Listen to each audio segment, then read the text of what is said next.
Tuan-tuan perempuan yang dirahmati Allah sekalian, kalau kita boleh buat rujukan silang kepada surah Al-Insan, surah yang ke-76, ayat ke-12 hingga 14. A'udzubillahi minasyaitonirrajim. Wa jazahum bima sabaru jannatan wa harira. Dan kerana kesabaran mereka yang mengerjakan surah Allah dan meninggalkan larangannya, mereka dibalas oleh Allah dengan syurga dan persalinan dari sutera. Sini pun disebut dalam surah Al-Insan juga disebut persalinan dari sutera kepada lelaki dan wanita, di mana lelaki dilarang memakai sutera di dunia, namun di akhirat dapat mendapat nikmat memakai sutera.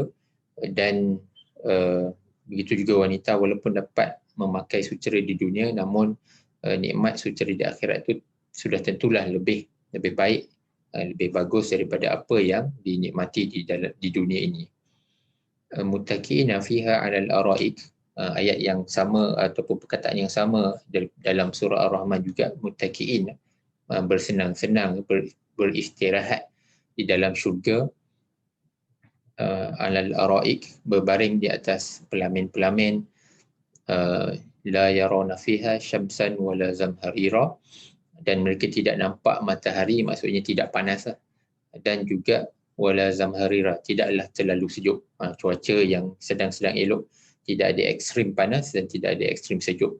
Wadaniyatan alaihim zilaluha wa zulilat qutufuha tazlila. Sedang naungan pohon-pohon syurga itu dekat dengan mereka, dan buah-buahannya pula dimudahkan untuk mereka memetiknya dengan semudah-mudahnya. Masya Allah, perempuan. Kalau kita kembali kepada ayat ke-54 surah Ar-Rahman ni, wajanal, wajana, jana ni bermaksud buah, as-samar, wajanal jannataini, dan simple je ayat Allah SWT sebut kat sini, wajanal jannataini, dan buah-buahan bagi kedua-dua syurga itu, dan dekat. Kita orang Kedah pun kata dan mungkin maksud lain lah. So dan maksud sini dekat untuk dipetik. Saya menggunakan kitab Dr. Wabah Zuhaili, Tafsir Al-Munir. Beliau menguraikan di sini, wasamarul jannataini qaribut tanawul, dan buah-buahan syurga ini dekat untuk dicapai, easy access. Bukan macam kita nak kena pergi kedai pula ada risau virus yang merebak, dan kebun durian pun ditanam di atas tanah haram dan dirampas pihak berkuasa, macam-macam cerita. Jadi kita pun risau nak makan durian, takut-takut kita makan tu daripada bisnes yang illegal ataupun yang haram, dan terlibat di dalamnya rasuah pelbagai pihak, daripada peringkat bawahan sampailah ke peringkat atasan. Wallahu alam, kita pun tidaklah tahu sejauh mana realiti yang berlaku itu, dan menyebabkan kita nak makan durian pun rasa serba salah, sebab kita tahu proses untuk mendapatkannya itu tidak bersih.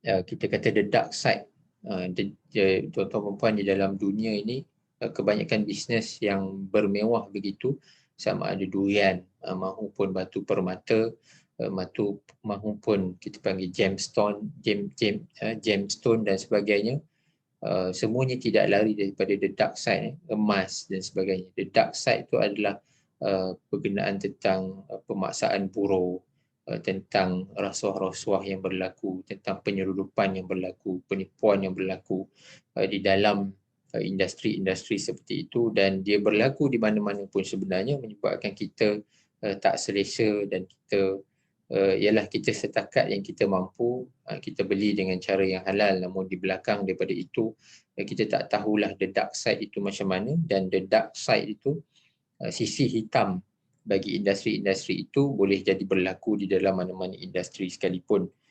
Dan yang penting bagi kita adalah boleh sahaja kita menggunakan, membeli apa-apa sebarang, sama ada emas ataupun diamond ataupun durian ataupun apa sahaja, namun kita mestilah juga tidak bersetuju dengan sisi hitam ataupun apa-apa bentuk salah laku, salah guna dan sebagainya yang berlaku di dalam industri tersebut. Jadi di syurga ini tidak ada isu-isu seperti itu. Buah-buahan tu dekat sangat dengan kita, dengan ahli syurga. Mata sya'u, Dr. Wabah menguraikan lagi, bila-bila nak. Jadi kalau durian ni bermusim. Jadi kalau buah-buahan di syurga ni ikut kita lah bila kita nak. Wa ala ayyi sifatin kanu, dan apa-apa bentuk sekalipun. Nak apa? Nak teka, nak IOI, nak di 24, nak musang king, musang queen, duri hitam sebagainya. Kita you name it. Ikutlah kita nak minta apa-apa bentuk dan jenis apa-apa sifat sekalipun. Dan la tamtani'u mimman tanawuliha. Jadi tidak terhalang bagi sesiapa hendak mencapainya. Bal tamilu ilaihi min awsaniha. Dan dahan-dahan pokok itu dekat dan boleh datang kepada kita apabila kita kehendaki. Masya Allah, tuan-tuan puan-puan. Dan sudah tentulah ayat ke-55, fabi ayyi ala'i rabbikuma tukadziban ini, Allah question kepada kita, dan berulang kali Allah question kepada kita, nikmat yang manakah yang nak kita dustakan. Masya Allah, nikmat yang kalau kita dekat dunia ni nak makan durian pun disarankan oleh KKM untuk makan 2 ulas sahaja disebabkan kandungan kalorinya, kandungan gulanya dan sebagainya.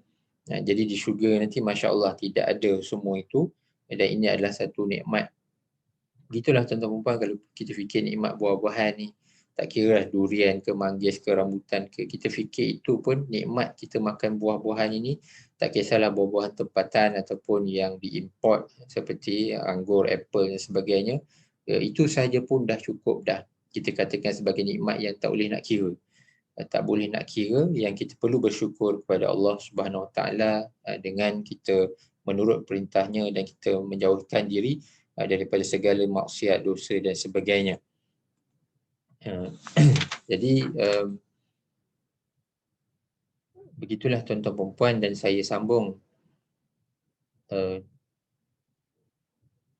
dengan satu huraian dalam ayat ini juga, ayat ke-54, berkenaan tentang muttaqiin ala furushin, berkenaan tentang hamparan ataupun tilam atau katil. Satu poin yang saya nak kongsikan dengan tuan-tuan perempuan, saya terlupa kongsikan dalam sesi yang lepas, adalah berkenaan tentang huraian daripada Dr. Wabah Zuhaili di dalam ini, berkenaan dengan nikmat hamparan itu ataupun katil yang dalamnya adalah daripada sutera itu. Wa zahir anna likulli wahidin farashan katsira. Jadi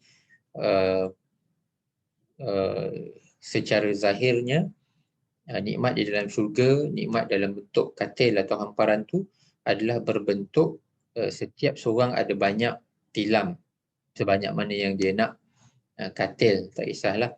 La anna likulli wahidin firashan wahidan, bukanlah bagi setiap seorang tu ada satu saja.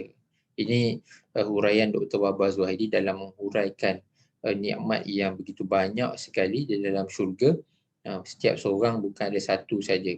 Macam kita pergi ke inilah, bagi mereka yang bermalam di Arafah ataupun bagi mereka yang bermalam di Mina, ada diberikan tilam. Tengoklah pakej-pakej tertentu mungkin ada diberikan tilam, seorang satu tilam bujang. Jadi itu pun dah kira cukup selesa dah lah bagi kita untuk mabit di Mina itu, bermalam di Mina. Dan bagi mereka yang juga bermalam di Arafah mungkin ada ataupun mungkin tak ada, kebanyakannya mungkin tak ada pun. Jadi kadang-kadang satu tilam tu pun saja dah nikmat dah. Jadi apatah lagi di dalam syurga, maka ada banyak sekali tilam ataupun katil bagi setiap seorang, dan bukan setakat seorang satu.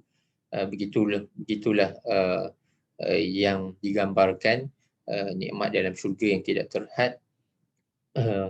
Dan ini Dr. Wabah menambah lagi, yadullu ala sihatil jismi wa faraghil qalbi wa syu'ur bil mut'ati wa surur wa sururil baligh. Jadi kerehatan di dalam syurga ini menunjukkan betapa sihatnya tubuh badan apabila berada dalam syurga, dan juga ketenangan jiwa, kosong, maksudnya kosong yang damai, jiwa yang tidak berserabutlah seperti mana kita di dunia, dan juga kegembiraan yang berpanjangan di dalam syurga. Tuan-tuan perempuan, begitulah juga dalam ayat yang seterusnya, ayat ke-56. Fihinna qasiratu tarfi lam yatmithunna insun qablahum wala jan. Di dalam syurga itu juga terdapat bidadari yang pandangannya tertumpu kepada mereka semata-mata dan tidak pernah disentuh sebelum mereka oleh manusia dan jin. Jadi di sini disebutkan berkenaan tentang bidadari di dalam syurga, yang mana pandangan mereka terhad hanya kepada suami-suami yang ditetapkan untuk mereka sahaja, ya. Jadi kalau secara umumnya tuan-tuan perempuan, para ulama menjelaskan bahawa bidadari-bidadari ini adalah dalam bentuk isteri-isteri yang disediakan bagi mereka yang masuk ke dalam syurga. Dan panjang pula lah perbahasannya bagaimana dengan isteri yang di dunia ini dan apabila masuk syurga nanti bagaimana. Jadi ada perbahasannya di situ, namun secara umumnya kita sebut di sini sebagai bidadari yang disediakan bagi mereka yang masuk dalam syurga, dan pandangannya terhad kepada pasangan mereka sahaja. Jadi tidak macam kita di dunia, cabaran kita suami isteri, kita terdedah kepada pandangan-pandangan luar. Suami keluar pergi kerja, berapa ramai perempuan yang dijumpa di pejabat, di luar, di tempat makan dan sebagainya. Begitu juga dengan isteri, berjumpa dengan ramai orang. Jadi cabarannya masing-masing pun tahulah. Dalam menjaga rumah tangga masing-masing, kita doakan semoga kita berjaya menempuhi cabaran-cabaran seperti itu. Namun di syurga lain keadaannya, apabila pasangan itu terhad pandangannya, maksudnya dia tak pandang orang lain dah. Jadi masya-Allah, inilah dia nikmat yang dikurniakan oleh Allah Subhanahu Wa Taala. La yanzurna ila ghairihim, mereka tidak memandang selain daripada pasangan mereka. Walam yamsashunna, dan mereka juga tidak menyentuh sesiapa yang lain. Walam yujami'unna, ya. Dan mereka juga tidak bersetubuh dengan sesiapa yang lain. Al-insun wal jin, li'annahun khuliqna fil jannah, kerana mereka dijadikan di dalam syurga. Masya-Allah, ini nikmat yang sangat besar, dan inilah yang juga para ulama membuatkan kesimpulan bahawa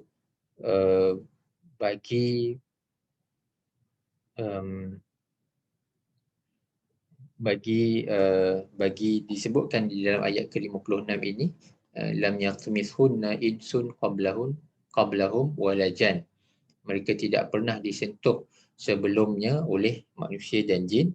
Dalilun ala anna al-jin tawshikal ins wa tadkhulul jannah wa yakunu lahum fiha jinniyat. Maka Dr. Wahbah menghuraikan bahawa apabila disebutkan perkataan insun qablahum wala jan, disebutkan penekanan sekali lagi.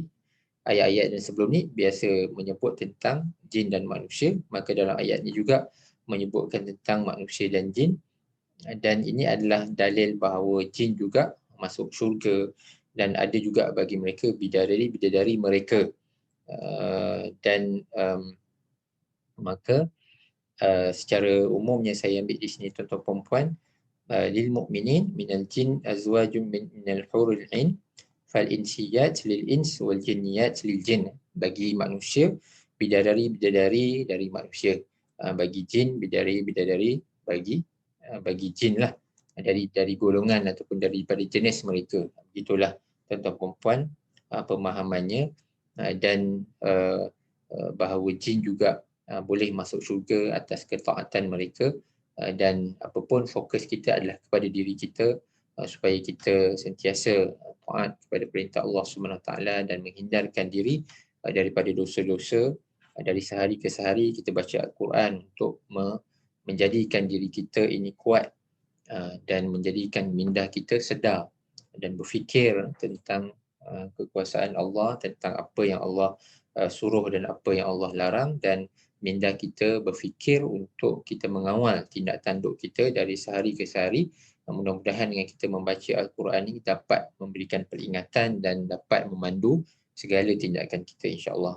Saya sudahi dulu setakat ini, tuan-tuan dan puan, mudah-mudahan bermanfaat. Subhanakallahumma wa bihamdika asyhadu an la ilaha illa anta astaghfiruka wa atubu ilaik. Wassalamualaikum warahmatullahi wabarakatuh.